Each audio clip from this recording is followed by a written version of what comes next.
You know that moment when a guy can't stop texting you? When he's suddenly making plans 3 weeks out? When his friends are asking about you? That's not luck. That's not because you're playing hard to get or following some dating rule you read online. It's because you're doing specific things, small everyday habits that trigger something primal in his brain. Things that make him think about you when you're not around, that make him want to lock you down before someone else notices what he's noticed. Today, I'm breaking down 9 subtle habits that drive men absolutely wild. And the best part? None of them involve games, manipulation, or pretending to be someone you're not. These are real behaviors that tap into what men are wired to find irresistible.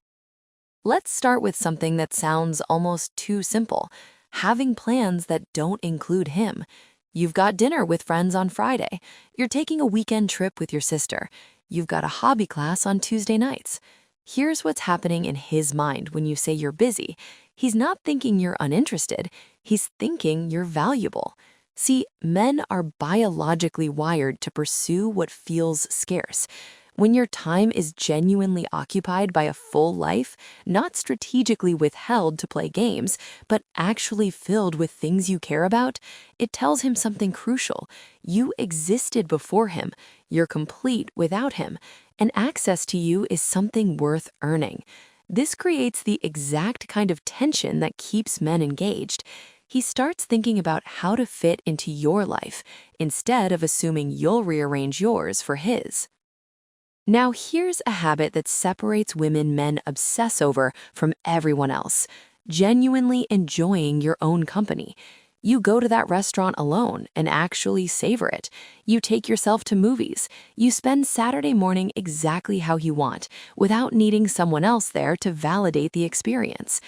When a man sees that you're not just comfortable alone, but actually happy alone, it does something powerful.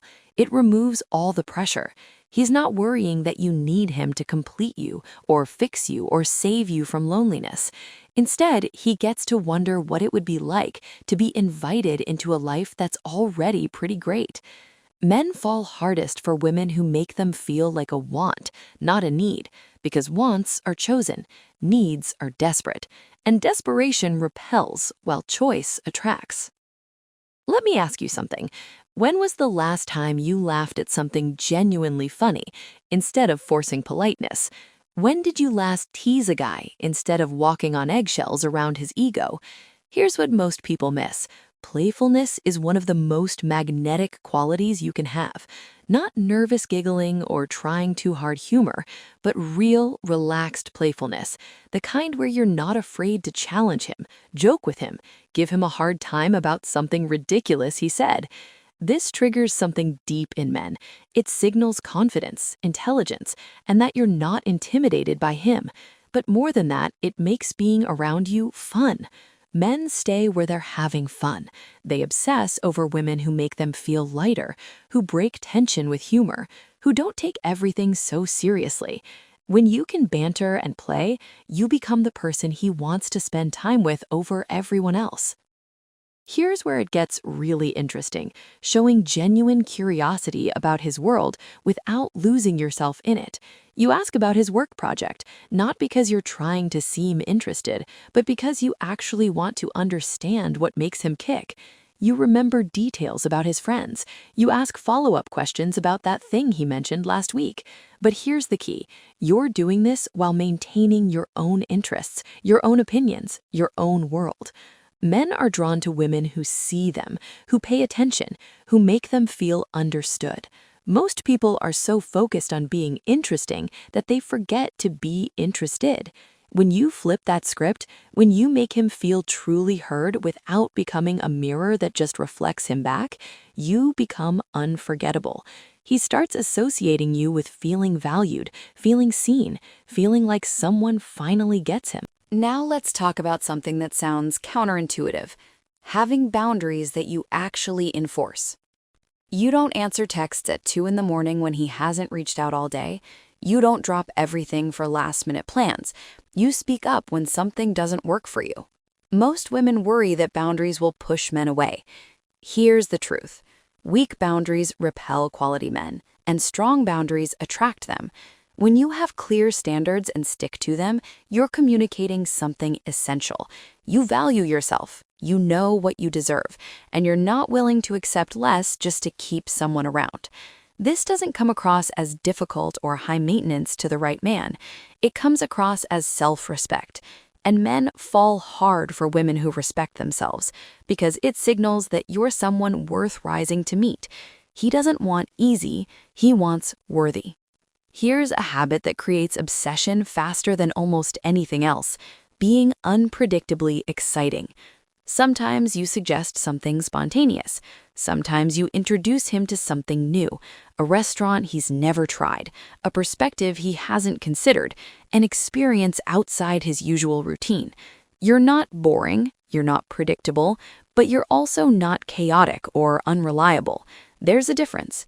You're stable where it counts, reliable in your character, but you keep things fresh. Men get addicted to this combination. They can trust you and be surprised by you at the same time. It means spending time with you never gets stale.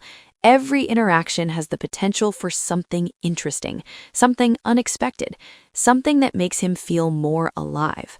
When you become associated with excitement and novelty while also being emotionally steady, you become the complete package he can't stop thinking about. What about this one? Supporting his goals without mothering him. He mentions wanting to get back in shape. You don't nag him about the gym or monitor his meals. You just genuinely encourage him and let him own it. He's stressed about a work deadline. You don't try to fix it or manage his emotions. You just believe in his ability to handle it. Here's what's really happening when you do this. You're showing him you see his potential without making him feel inadequate right now. You're his biggest fan without being his manager. Most women either overfunction, trying to fix and improve their partner, or underfunction, not caring about his growth at all. The sweet spot is genuine support without attachment to the outcome. When he feels like you believe in him without needing him to prove anything, when your support is freely given and not contingent on him performing, he starts to see you as his safe place, and men become wildly attached to women who make them feel capable and supported. Let's talk about a subtle one that most women completely overlook: touching him casually and confidently, not sexually necessarily, but physically. A hand on his arm when you're laughing, playing with his hair while you're talking, leaning into him naturally when you're sitting together. Physical touch releases oxytocin, the bonding hormone, and men are often starved for non-sexual physical affection. When you touch him in ways that are affectionate but not demanding, playful but not performative, you create a physical association between your presence and feeling good. He starts craving your touch. He starts positioning himself near you to make it easier. He starts initiating it back. Physical comfort builds emotional attachment faster than almost anything else. And when you're someone who touches with confidence and warmth, you become the person your body literally wants to be near. And finally, the habit that drives men wild more than anything else: being genuinely happy for your own reasons. Not happy because you're in a relationship, not happy because he texted you back, not happy because things are going well romantically, just happy because you've built a life you actually enjoy, because you've cultivated contentment, because you've done the internal work to be at peace with yourself. When a man encounters a woman who radiates genuine happiness that doesn't depend on him, it's magnetic beyond description. He's not dealing with someone he has to keep happy. He's dealing with someone who's already happy and chooses him anyway. There's no pressure, no weight, no responsibility for your emotional state, just the possibility of sharing something good. Men don't fall for women they can make happy. They fall for women who are already happy and choose them anyway. So here's what I want you to think about. Which of these 9 habits are you already doing naturally, and which ones could you start today?